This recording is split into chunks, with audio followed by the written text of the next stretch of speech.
नमस्कार मैत्रिणींनो, आहार या विषयावरती पुढील टप्प्याकडे वळताना एक सर्वांच्याच आवडीचा आणि गोड असा विषय आज घेऊन आलेली आहे। साखर किती हितकर आणि किती धोक्याची याबद्दल आज विशेष माहिती घेऊया। नमस्कार, मी डॉक्टर मंगल सुरेश ताठे आपल्या सर्वांचे आमच्या पिसादेवी डॉक्टर ताठे या यूट्यूब चॅनलमध्ये सहर्ष स्वागत करत आहे। साखर म्हटलं की कुठलीही आनंदाची बातमी असली की आपल्याकडे साखर वाटतं, हो की नाही? म्हणजे अगदी सणावाराला सुद्धा आपल्याकडे साखरेचा आवर्जून पूर्वीपासूनच आपल्याकडे परंपरा आहे की गोड हे सात्म्य असतं। सात्म्य म्हणजे काय तर लहानपणापासून जे आपल्यासाठी हितकर आहे आणि जे आपल्याला शरीराला त्याची सवय झालेली आहे ते म्हणजे सात्म्य असतं। अगदी लहान बाळ जे दूध पितं ते सुद्धा याच साखरेच्या चवेचं असतं। पण साखर आणि आयुर्वेदात वर्णन केलेली शर्करा आणि गोड रस हे तीनही वेगवेगळे आहेत। म्हणजे कसं तर ज्याप्रमाणे आयुर्वेदामध्ये मी तुम्हाला नेहमी सांगते की मधुर, आम्ल, लवण, कटु, तिक्त, कषाय हे 6 रस सांगितलेले आहेत आणि या 6 रसांचं बळ हे त्या पद्धतीचंच असतं। म्हणजे सर्वात अगोदर नेहमी हाच सिक्वेन्स असतो, मधुर, आम्ल, लवण, कटु, तिक्त, कषाय। म्हणजे जो मधुर रस आहे, जो गोड ज्याला आपण म्हणतो, जो रस आहे तो 1 नंबरवर आहे बल प्रदान करण्यासाठी। म्हणून आपल्याकडे प्रत्येक सणावाराला, प्रत्येक चांगली घटना घडल्यानंतर किंवा प्रत्येक आपल्या आनंद साजरा करण्यासाठी आपण या गोड रसाचा वापर करतो आणि ही सर्वश्रेष्ठ असा हा रस असतो तो म्हणजे मधुर रस, अर्थात गोड रस। जी साखर असते ही साखर मधुर रसाची असते, पण ही साखर जी आपण बारीक जी पांढरी साखर असते, व्हाईट शुगर, ती आपल्याला जी असते ती आपण नियमितपणे आपल्या आहारामध्ये वगैरे वापरतो। परंतु पूर्वीच्या काळी काही एवढे साखर कारखाने नव्हते। जेव्हा पूर्वीच्या परंपरा होत्या तेव्हा जास्तीत जास्त गूळ वापरला जायचा किंवा गोड म्हणून इतर पदार्थ वापरले जायचे। साखरेचं संशोधन होण्याच्या पूर्वी पूर्ण जगामध्ये मध हा नैसर्गिक गोड रसाचा उत्पत्तीकारक हा पहिला पदार्थ असल्या कारणाने मध हा खूप जास्त वापरला जायचा। आर्टिफिशियल सुद्धा मध बनवण्याच्या तेव्हा काही तंत्रज्ञान विकसित होते। परंतु जसजसं ह्या जगाला जर भारताने काही गिफ्ट दिलं असेल तर ते म्हणजे अतिशय गोड गिफ्ट आणि ते म्हणजे साखर। सर्वात जास्त जगात साखरेचे कारखाने हे भारतात आहेत। भरपूर ठिकाणी भारतातून साखरेची निर्यात होते आणि अशा ह्या सगळ्यांना आनंदी आणि गोड ठेवणारी साखर आपल्या शरीरासाठी किती हितकर आहे हे बघूया।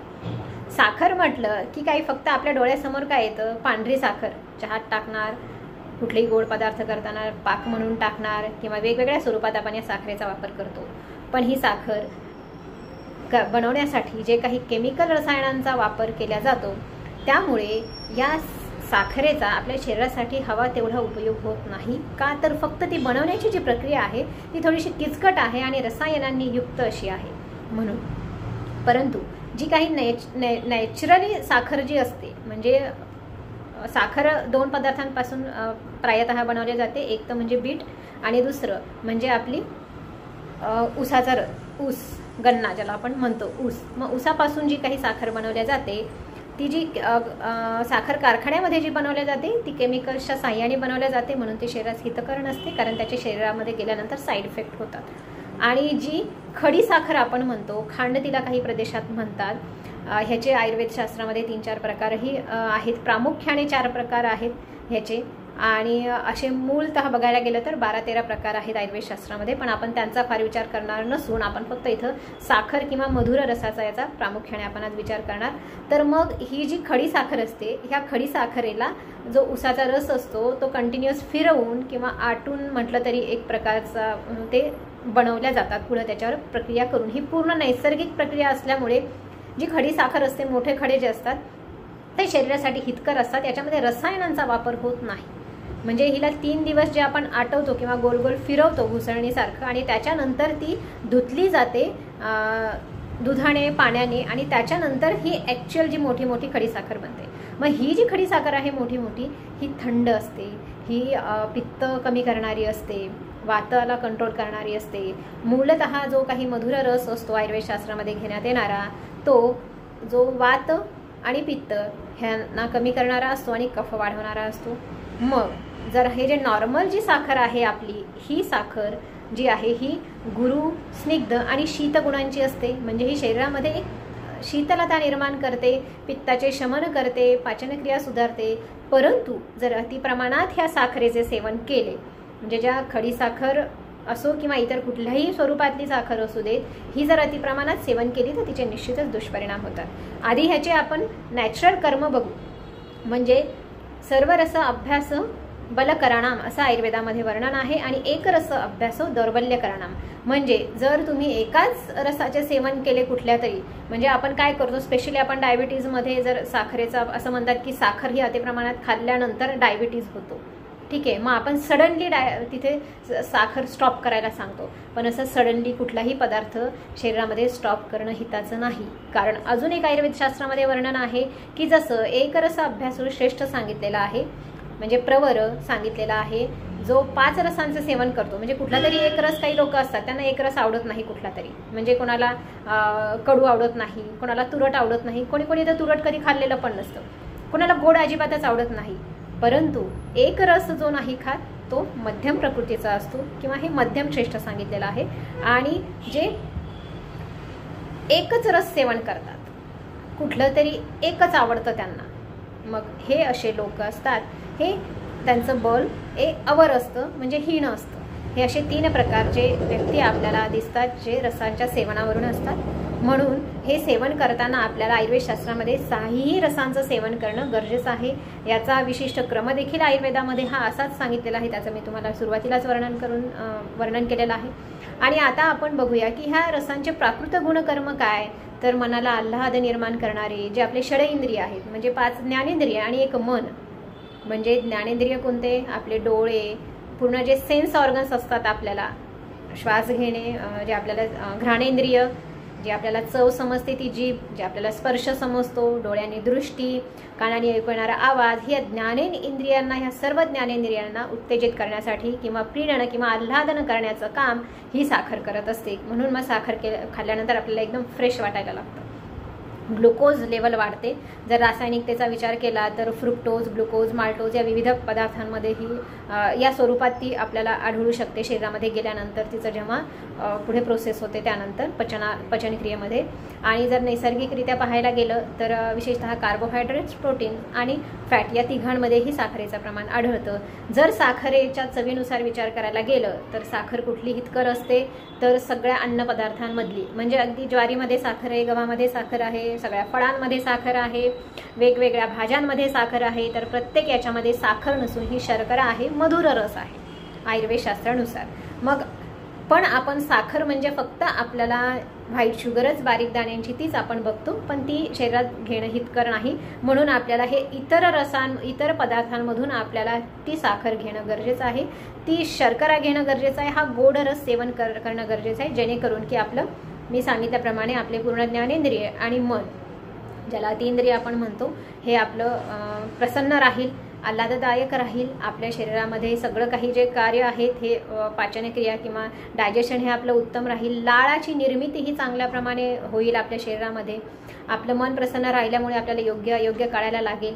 परंतु ह्याच्यावरती जाऊन आपण जे काही सप्तधातू असतात, रस, रक्त, मांस, मेद, अस्थि, मज्जा, शुक्र, आणि एंडला आली इम्युनिटी म्हणजे ओज, ह्या सगळ्यांचं जे सप्तधातू आणि ओजाचं काम आहे, हे ही साखर उत्तमरित्या पार पाडते। सगळे कार्य उत्तमरित्या पार पाडण्यासाठी साखर अत्यंत महत्त्वाची आहे। मग चुकतं कुठे आपलं, की शुगर होते कशी, टाईप 2 डायबिटीज होतो कसा, तर कुठल्याही गोष्टीचा अतिरेक केल्यानंतर आपल्या शरीरातील सॉफ्ट ऑर्गन्सवर येणारा जो काही ताण आहे, त्यामुळे आपल्याला हे पचनक्रियाच्या किंवा मेटाबॉलिक डिसऑर्डरमुळे आपल्याला ह्या गोष्टी किंवा ह्याचे वेगवेगळे डिसीज किंवा विकृती दिसायला लागतात। मग ह्याच्या अतियोगामुळे आपल्याला काय होतं, तर मुख अलिप्तता हे सगळ्यात प्रमुख लक्षण आहे। म्हणजे आपल्याला बघा, साखर अतिप्रमाणात जर खाल्ली तर पुन्हा साखर खावीशी वाटते का, एक तोंडात असा एक लेप असल्यासारखा आपल्याला वाटतो। एक पेढा, बऱ्याच जणांना एक पेढा खाल्ल्यानंतर दुसरा पेढा खावासा वाटतो का, तर नाही खावासा वाटत। मग जर अतिप्रमाणात आपण साखर खाल्ली तर याचा परिणाम कुठे होतो, जेवढे काही शरीरामध्ये ऑर्गन्स आहेत त्या सगळ्यांवरती एक विशिष्ट प्रकारचा थराची निर्मिती होते, आणि ती थर आपल्याला जे काही याच्या आधीच वर्णन केलं होतं सेन्स ऑर्गन्सपर्यंत हवे ते सेन्स पोहोचतच नाही, त्या संवेदना पोहोचत नाहीत, डोळ्यांनी नीट दिसत नाही, कानाने नीट ऐकू येत नाही, नाकाने नीट श्वास घेता येत नाही, आणि हा लेप जिभेवर सुद्धा एक लेप निर्माण होतो। हे लेप झाल्यामुळे कफाची वृद्धी होते आणि सगळीकडे ही आलेप निर्माण झाल्यामुळे आपल्याला त्याचं सेन्स नीट होत नाही, मग हा सेन्स अगदी ब्रेनपर्यंत सुद्धा जातो। मनावर सुद्धा मग हे जर साखरेचं अति प्रमाणात सेवन केलं तर मनावरती सुद्धा एक लेप तमोगुण वाढू शकतो आणि ज्याच्यामुळे आपल्याला योग्य हे कळत नाही, निर्णय क्षमता कमी होते. ह्या साखरेच्या अधिक प्रमाणामुळे हे एवढे आयुर्वेद शास्त्रानुसार हे असे दुष्परिणाम होऊ शकतात. म्हणून साखर ही योग्य प्रमाणात आपण शरीरात घेणे गरजेचं आहे. हा आयुर्वेदिक प्रोटोकॉल आहे किंवा ही आयुर्वेदिक परिभाषा आहे शर्करा सेवन करण्यासाठीचं. शर्कराच्या आकारानुसार आणि बनवण्याच्या पद्धतीनुसार शर्कराचे वेगवेगळे प्रकार पडतात, परंतु आपल्या सर्वांसाठी जर हितकर कुठली असली तर ती म्हणजे खडीसाखर. ही खडीसाखर थंड असते, शीत असते. उन्हाळ्यामध्ये तिचं जे आपण थंडई हा शब्द इथूनच मिळालेला आहे. यामध्ये सुद्धा आपण साखर न टाकता आपली शर्करा वापरणे किंवा मोठी खडी साखर वापरणे हे खूप जास्त हिताचं आहे, जेणेकरून की आपल्याला शरीराला त्याचे फायदे होतील. आपल्या शरीराला आतून ती थंडता मिळेल आणि ह्याचे साईड इफेक्ट होणार नाहीत काही, जे रासायनिक साखरेचे आहेत.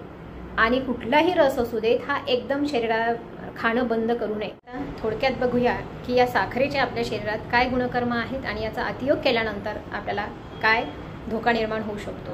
ह्या साखरेचे जे काही प्रॉपर गुणकर्म आहेत ते म्हणजे मी या अगोदर सांगितल्याप्रमाणे सर्व धातूंचं काम छान करते, प्रीणन करते म्हणजे हृदयाला आनंदित ठेवते, त्याच्यानंतर मनाला उत्साहित ठेवते, इम्युनिटी पॉवर वाढवते. जे क्षीण व्यक्ती झालेले असतात, राजेक्ष म्हणजे टीबी ज्यांना झालेला असतो, जे बारीक असतात त्यांच्यामध्ये बृहण कार्य करते म्हणजे वजन वाढवायचं काम करते. पांढरी साखर नव्हे, मी खडी साखरेबद्दल बोलतोय किंवा किंवा गोड रसाबद्दल बोलते. जो आयुर्वेद शास्त्रामध्ये गोड रस सांगितलेला आहे आज मी त्याच्याबद्दल बोलते. मग ह्या गोड रसाच्या याच्यामुळे आपल्या शरीराला एवढे फायदे होऊ शकतात. हे आपल्याला मेन कुठल्या गोष्टींमध्ये मिळू शकतात तर जे काही आपला पूर्ण जो आहार आहे त्याच्यामध्ये थोड्या ना थोड्या प्रमाणात साखर असतेच. म्हणून आपला षडरसात्मक पूर्ण आहार मधुर, आम्ल, लवण, कटू, तिक्त, कषाय हा सेवन करणे गरजेचं आहे. त्यातल्या त्यात विविध फळांचे पण सीझनल फळांनुसार पण तुम्ही तो सेवन करणे गरजेचे आहे. प्रत्येक साखरेची चव, गोडाची चव ही वेगळी असते. म्हणजे जसं की गुळ हा वेगळा गोड आहे किंवा आपली साखर वेगळ्या चवीची आहे. फ्रूट्स, प्रत्येक फ्रूटमध्ये जे काही गोड रस आहे हा वेगळा असतो. म्हणून या प्रत्येकाचे कार्यसुद्धा त्या पद्धतीचेच वेगळे असतात. आज इथे आपण मोठी खडी साखर बघत आहोत. मोठी खडी साखर मग ही ज्या बारीक खडी साखर आहे ती तर बरेच जण कायम बंद करा म्हणून सांगतात, त्याला रिप्लेसमेंट म्हणून आपण ही मोठी खडी साखर वापरायला सांगतो. मग अशा पद्धतीनं शरीरामध्ये जे काही स्थैर्यता निर्माण करण्यासाठी, शरीरामध्ये उत्साह, कांती, स्किन, हेअर या सगळ्यांना उत्तेजित करण्यासाठी किंवा ह्यांच्यावरती एक ग्लो निर्माण करण्यासाठी ह्या साखरेचा फार मोठा सहभाग आहे. तसंच जे अकाली केस पांढरे होतात ते सुद्धा होऊ नये म्हणून मग तुम्ही या साखरेचा पित्त शमन करण्यासाठी, ज्यांची हातापायाची आग होते त्यांच्यासाठी सुद्धा या खडी साखरेचा आपण उपयोग करतो. खडी साखर आणि जिरे आवर्जून आहारामध्ये घ्यायला बरेच जण सांगतात किंवा रात्री देखील जिरे भिजू घालून त्याच्यामध्ये सकाळी खडी साखर टाकून तुम्ही ते पाणी पिऊ शकता, जेणेकरून की हातापायाचे अंगार कमी होईल आणि आतला जो पित्तामुळे होणारा दाह आहे तो कमी होईल. अशी वेगवेगळ्या स्वरूपात तुम्ही ही साखर घेऊ शकता, मोठी खडी साखर. ठीक आहे, त्याला आयुर्वेद शास्त्रामध्ये सीता असे म्हणतात. मग आता ह्याचे जर अतियोग झाला तर याचं जर प्रमाण तुम्ही अति केलं, जी साखर आहे साधारण ती सुद्धा किंवा आपली कोणतीही खडी साखर किंवा कुठलाही गोड पदार्थ जो तुम्ही अतिरिक्त ज्याच्यावर प्रोसेस केलेले जे पदार्थ आहेत जसं की पाक झाला, वेगवेगळ्या मिठाया झाल्या किंवा जे काही तुम्ही घरी पण बनवता बेसनाच्या लाडूच्या स्वरूपात किंवा कुठलेही गोड पदार्थ जे आपण घरी बनवतो, अगदी पुरणाची पोळी सुद्धा, म्हणजे या सगळ्या जर याचं जर अतिप्रमाणात तुम्ही सेवन केलं तर या आधी सांगितलं त्याप्रमाणे एक आलेप निर्माण होतो. जिव्हावरती जसा आलेप निर्माण होतो तसाच हा प्राणवह स्रोतस म्हणजेच अर्थात तुम्ही जे श्वासोच्छ्वासासाठी सगळ्यात प्रामुख्याने जी असते लाळ, ह्या लाळेची निर्मिती जी आहे ही अतिरिक्त लाळेची निर्मिती होणं किंवा मग विकृत लाळेची निर्मिती होणं हे सुरू होतं.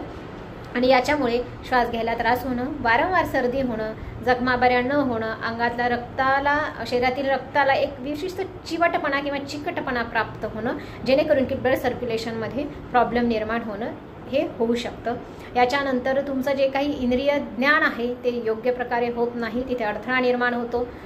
अतिप्रमाणात साखरेचं सेवन केल्यानंतर तुम्हाला चक्कर, अंधारी ह्या गोष्टीसुद्धा येऊ शकतात. जर गरजेपेक्षा जास्त जर आपण ती सेवन केली तर, ज्याप्रमाणे जर ही कमी झाली तरीसुद्धा ती आपण ग्लुकोज कमी झाला असं म्हणतो आणि चक्कर, अंधारी येऊ शकते. त्याचप्रमाणे अतिप्रमाणात जरी ही सेवन केली तर ब्रेनला जे काही सिग्नल होतात, आता गोडरस आपल्याला कसा कळतो तर जिभेवर आपण गोडरस ठेवल्यानंतर मेंदूपर्यंत सिग्नल जातात जे ब्रेनमध्ये आहेत की ही चव म्हणजे ही गोडाची चव आहे, हे आपल्याला ज्या पद्धतीनं कळतं. जर हा रस अतिप्रमाणात सेवन केला तर हे जे ब्रेनपर्यंत जाणारं सिग्नल आहे गोड रसाचं हे तिथपर्यंत पोहोचत नाही आणि आपल्याला ती चव नाहीशी होते किंवा चव कळत नाही. म्हणून एक जिभेवरती एक विशिष्ट पांढरा थर निर्माण होतो. म्हणून रोजच्या रोज जिव्हा निर्लेखन करणं आयुर्वेदशास्त्रामध्ये ती एक दिनचर्यामधला भाग आहे. जिव्हा साफ करणं गरजेचं आहे. याच पद्धतीने अजून आपल्याला जर अतिप्रमाणात साखर सेवन केली तर आजकाल जे सांगितलेलं आहे की टाईप 2 डायबिटीज होतो, हा रासायनिक साखरेचा प्रमाण वापरल्यामुळे होतो. जर तुम्ही खडी साखर जर तुम्ही वापरली, योग्य प्रमाणात वापरली किंवा गुळाचा तुम्ही योग्य प्रमाणात वापर केला तर तुम्हाला त्रास होणार नाही. मग गुळाचा चहा अजिबात चालत नाही, कारण की ते विरुद्ध आहार होतं. मी याच्या आधी पण एका व्हिडिओमध्ये सांगितलेलं आहे. तसंच तुम्हाला जेव्हा रिप्लेसमेंट करायची आहे साखरेची, ही टप्प्याटप्प्याने करा, कारण लहानपणापासून साखर खाण्याची सवय बऱ्याच जणांची असते. आपण काय करतो, तिखट लागलं काही अतिप्रमाणात जर आपण आंबट खाल्लं किंवा काही झालं तरी आपण काय करतो, वरतून साखर खायला लागतो. मग या साखर खाल्ल्यामुळे काय होतं, आपल्याला एक चव लागायला लागते आणि तिथे एक तो गोडाचा थर निर्माण होतो. आपल्याला वाटतं आधीची चव आपली गेलेली आहे, ती आधीची चव जात नसते, ती तशीच ॲब्झॉर्ब होत असते वेगवेगळ्या आपल्या लाळेच्या सिक्रेशन्समधून किंवा वेगवेगळ्या या तोंडाच्या ऑर्गन्समधून, त्वचेमधून ती सिक्रेट आतमध्ये ॲब्झॉर्ब होत असते. फक्त त्याच्यावरती हा गोडाचा थर जातो. लवकरात लवकर ज्याप्रमाणे आपण मीठ रिप्लेस केलेलं आहे आहारामध्ये, त्याप्रमाणे लवकरात लवकर तुम्ही तुमची साखर रिप्लेस करावी असंच मी सांगते. जरी भारतात खूप सारे साखरेचे कारखाने असतील, भारतात आपल्याला साखर परवडण्यासारखी असेल, तरीसुद्धा खडी साखरेचा आग्रह आवर्जून धरा, जेणेकरून की तुमच्या घरामध्ये जे पित्त प्रकृतीचे आहेत, ज्यांना खूप लवकर राग येतो, चिडचिड करतात, ज्यांचा BP खूप लो होतो लवकर, हातापायाचे खूप अंगार होते, खूप जास्त घाम येतो, ही जी छोटी छोटी लक्षणं आहेत त्यांच्यापासून दूर राहण्यासाठी खडी साखरेचा वापर नक्की करा. माहिती आवडल्यास लाईक आणि शेअर करायला विसरू नका. अजून काही माहिती हवी असल्यास, याबद्दल काही प्रश्न विचारायचे असल्यास नक्की कमेंट करा, जास्तीत जास्त कमेंट करा, म्हणजे जेणेकरून की आयुर्वेदाचं हे ज्ञान सरळ सोप्या भाषेत तुमच्यापर्यंत जास्तीत जास्त येईल.